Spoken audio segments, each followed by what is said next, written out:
नमस्कार मंडळी, आपल्या अध्यात्म कथा या चॅनलमध्ये तुमचे मनपूर्वक स्वागत. हिंदू धर्मामध्ये अधिक मास म्हणजेच पुरुषोत्तम मास अत्यंत पवित्र आणि पुण्यदायी मानला जातो. या महिन्यात केलेले दान, जप, तप, पूजा आणि सेवा यांना विशेष महत्त्व दिले जाते. आज आपण एका अतिशय सुंदर आणि संस्कारपूर्ण परंपरेबद्दल जाणून घेणार आहोत. अधिक महिन्यात आईचे ओटी भरण्याचे महत्त्व. भारतीय संस्कृतीमध्ये आईला देवा समान मानले गेले आहे. मातृदेवो भव असे आपल्या शास्त्रांमध्ये सांगितले आहे. आई ही फक्त जन्म देणारी नसते, तर संपूर्ण आयुष्यभर आपल्या मुलांसाठी त्याग करणारी शक्ती असते.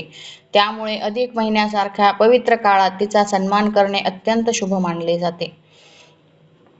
आजच्या या व्हिडिओमध्ये आपण जाणून घेणार आहोत अधिक मासाचे महत्त्व, आईचे ओटी भरण्याची परंपरा, ओटी का भरतात, कोणत्या वस्तू वापरतात, त्यामागील धार्मिक आणि भावनिक अर्थ आणि आईच्या आशीर्वादाचे महत्त्व. म्हणून व्हिडिओ शेवटपर्यंत नक्की बघा.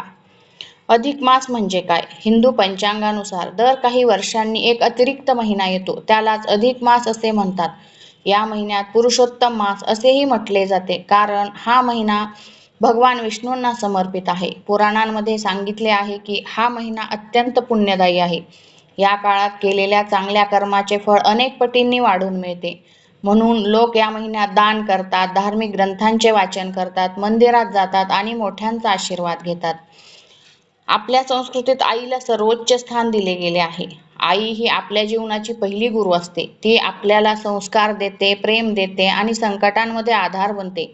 आई स्वतःच्या सुखाचा विचार न करता संपूर्ण आयुष्य मुलांसाठी घालवते. म्हणूनच आईचा सन्मान करणे म्हणजे देवाची सेवा करणे असे मानले जाते. भारतीय परंपरेमध्ये विवाहित स्त्रीचा सन्मान करण्याची ओटी भरणे ही प्रथा आहे. विशेषतः मुलगी आपल्या आईची ओटी भरते, सून सासूची ओटी भरते आणि सुवासिनी स्त्रियांचा आदर केला जातो. ओटीमध्ये हळद, कुंकू, नारळ, फळे, साडी, मिठाई किंवा दक्षिणा ठेवून स्त्रीचा सन्मान केला जातो. ही परंपरा केवळ धार्मिक नसून भावनिक देखील आहे. अधिक महिन्यात आईची ओटी का भरतात? अधिक मास हा पुण्य मिळवण्याचा महिना मानला जातो. या काळात आईची ओटी भरल्याने घरात सुख समृद्धी येते, कौटुंबिक प्रेम वाढते, घरातील नकारात्मकता कमी होते आणि आईचे आशीर्वाद मिळतात. आई ही घरातील लक्ष्मी मानली जाते. ज्या घरात आई आनंदी असते त्या घरात देवाची कृपा कायम राहते असे मानले जाते.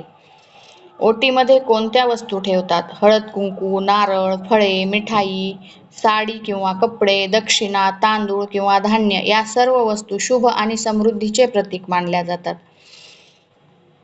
अधिक महिन्यात कोणत्याही शुभ दिवशी सकाळी स्नान करून स्वच्छ कपडे घालावे, देवाची पूजा करून आईला आदराने बसवावे, त्यानंतर कपाळाला कुंकू लावावे, फुले अर्पण करावीत, ओटीमध्ये शुभ वस्तू ठेवाव्यात आणि तिचे आशीर्वाद घ्यावेत. हे करताना मनात प्रेम आणि आदर असणे सर्वात महत्त्वाचे आहे. जीवनामध्ये कितीही पैसा आणि यश मिळाले तरी आईच्या आशीर्वादाशिवाय समाधान मिळत नाही. आईचे मनापासून दिलेले आशीर्वाद अनेक संकटांपासून संरक्षण करतात अशी श्रद्धा आहे. म्हणूनच अधिक महिन्यात आईचा सन्मान करणे अत्यंत शुभ मानले जाते. एका गावात एक विवाहित मुलगी राहत होती. अधिक महिना सुरू झाला तेव्हा तिने ठरवले की या पवित्र महिन्यात आईची ओटी भरायची. तिच्याकडे फार पैसा नव्हता, पण तिने प्रेमाने एक साडी, थोडी फळे आणि नारळ घेतला. ती आईकडे गेली, आईला कुंकू लावले, ओटी भरली आणि तिचे आशीर्वाद घेतले. आईच्या डोळ्यात आनंदाश्रू आले. आई म्हणाली, बाळा, तू मला इतका मान दिलास, हाच माझ्यासाठी सर्वात मोठा आनंद आहे. त्या दिवसानंतर त्या मुलीच्या आयुष्यात अनेक चांगल्या गोष्टी घडू लागल्या. ही गोष्ट आपल्याला सांगते की आईचा आशीर्वाद हेच जीवनातील सर्वात मोठे धन आहे. आजच्या धावपळीच्या जीवनात अनेकदा लोक आई वडिलांसोबत वेळ घालवू शकत नाहीत. अशा वेळी अधिक मास आपल्याला संस्कार आणि कुटुंबाचे महत्त्व पुन्हा आठवण करून देतो. आईची ओटी भरणे म्हणजे फक्त परंपरा नाही, तर आईबद्दलचे प्रेम आणि कृतज्ञता व्यक्त करण्याचा सुंदर मार्ग आहे.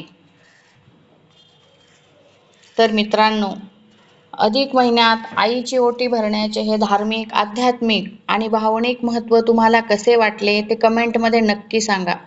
या अधिक महिन्यात आपल्या आईचा सन्मान करा, तिचे आशीर्वाद घ्या, कारण आईचे प्रेम आणि आशीर्वाद हेच जीवनातील सर्वात मोठे पुण्य आहे. व्हिडिओ आवडला असेल तर लाईक करा, शेअर करा